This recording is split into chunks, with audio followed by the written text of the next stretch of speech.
ఇప్పుడు అందరూ pan India గురించి మాట్లాడుతున్నారు కదా Vishnu, what is your take on it? చూడండి, ఆ మాట పాన్ ఇండియా అనేది ఏమో నాకు అర్థం కాదు. అది మీరు ఒకప్పుడు చూసారంటే సినిమాలు 78 ఇప్పుడు నాకు బాగా ఇష్టమైన యాక్టర్ రజనీకాంత్ అంకుల్. ఇప్పుడు ఆయనది ఎప్పుడూ హిందీలో రిలీజ్ ఎప్పటి నుంచో అవుతుంది. కమల్ హాసన్ గారు ఆయనది ఎప్పుడో రిలీజ్ అయింది. అండ్ మోహన్ లాల్ గారు ఆయన సినిమాలు కాలాపాని ఇలాన్నిటివన్నీ ఎప్పుడూ భారతదేశం అంతా రిలీజ్. అలాగే కొన్ని హిందీ సినిమాలు మనకేమైంది, సిటీస్లో బాగా ఆడేటివి హిందీ సినిమాలు. ఇప్పుడు అవి నేషనల్ సినిమా కాదు, ఇది నేషనల్, ఏదైనా సరే ఇప్పుడు కరెక్ట్గా మాట్లాడాలంటే ఇప్పుడు బాలీవుడ్ కాదు, టాలీవుడ్ కాదు, ఏమీ కాదు, it is Indian cinema. It's a beautiful ఎరా. అండ్ ఎస్పెషలీ ఇప్పుడు తెలుగు సినిమాకి వినేవాళ్ళం. కానీ రామారావు గారి టైంలో అలా ఉండేది, నాగేశ్వరరావు గారి టైంలో అలా ఉండేది, మాయాబజార్ అలా తీశారు, భారతదేశం అంతా ఆడింది, అది అని అంటారు. కానీ ఈరోజు ఒక తెలుగు సినిమా మనం డబ్ చేస్తే చాలు. డబ్బింగ్ అంటే ఏంటంటే ఆ ఊరు భాషలో వాళ్ళకి అర్థం కావడానికి, ఇంకా కన్వీనియంట్గా ఉండడానికి డబ్బింగ్ చేస్తాం. కానీ అలా రిలీజ్ చేసినప్పుడు వైడ్ రీచ్ ఉంటుంది అనేది ఇప్పుడు తెలుగు సినిమాకి ఎక్స్ట్రాడినరీ ఎరా. భారతదేశంలో ఎవరైనా సరే వచ్చి ఇప్పుడు హైదరాబాద్లో కానీ, వైజాగ్లో కానీ, విజయవాడలో కానీ ప్రమోషన్ చేయకుండా వెళ్ళట్లా. ఆ ఇంపార్టెన్స్ ఉంది. అండ్ ఈ జనరేషన్కి ఫస్ట్ థ్యాంక్స్ చెప్పాల్సింది రాజమౌళి గారికి. ఈ జనరేషన్ మేమందరం ఫస్ట్ థ్యాంక్స్ చెప్పాల్సింది ఆయనకి. ఎందుకంటే ఆయన చూపించేశాడు, ఆయన బార్ సెట్ చేశాడు.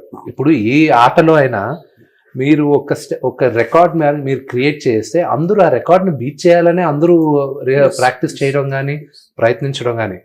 సో ఆయన ఇప్పుడు మా జనరేషన్లో is one of the greatest directors. విషయానికి వస్తే that you know is an actor and also a producer which has a very big background సినిమాలో.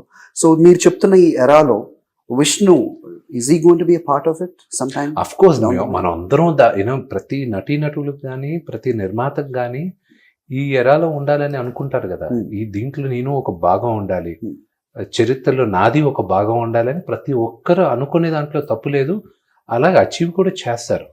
I don't know, it's a beautiful thing. And Telugu ఒకప్పుడు ఏమైందంటే ఒక 10 సంవత్సరాల ముందు, ఒక 5 సంవత్సరాల ముందు కూడా మన వాళ్ళు ఏ సినిమా, ఒక పర్టికులర్ తెలుగు మసాలా సినిమానే చూస్తారు అన్న ఒక నోషన్ ఉండేది.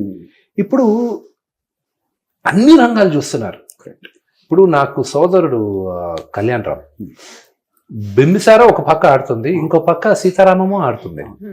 రెండు వండర్ఫుల్ మూవీస్ రెండు ఆడుతుంది. అంటే ఇది వచ్చి టోటల్ ఒక నేను చెప్పాను, నేను స్వప్నకు ఫోన్ చేసి చెప్పా, దత్కి, స్వప్న నీకు గట్స్ కావాలి, నువ్వు అలాంటి సినిమా ప్రొడ్యూస్ చేయడానికి కూడా ఒక కావ్యంలాగా ఉండింది, బ్యూటిఫుల్గా ఉండింది. నేను ప్రొడ్యూస్ చేయగలనా, అంత డేర్ చేసి నాకు తెలియదు కానీ, బట్ ఇట్స్ బ్యూటిఫుల్, నేర్చుకుంటున్నాను నీ దగ్గర నేను కొన్ని. స్వప్నకు ఫోన్ చేసి చెప్పాను.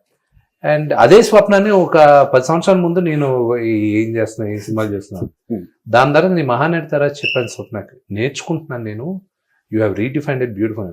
బింబిసారా కళ్యాణ్ రామ్ది అదిరిపోయింది కదా. ఇప్పుడు ఏంటి, తెలుగు ప్రజలు ఏమైపోయారు, నువ్వు ఏ జానర్ తీసుకొచ్చినా మంచి సినిమా ఇస్తే మేము చూస్తాం అన్న మూడ్లో వాళ్ళు ఉన్నారు. అండ్ వాళ్ళకి ఏం కావాలో వాళ్ళని నెప్పించేది మా చేతుల్లో ఉంది. సో ఆ ప్రయత్నాలు మేము ఉండాలి. Good luck. Thank you.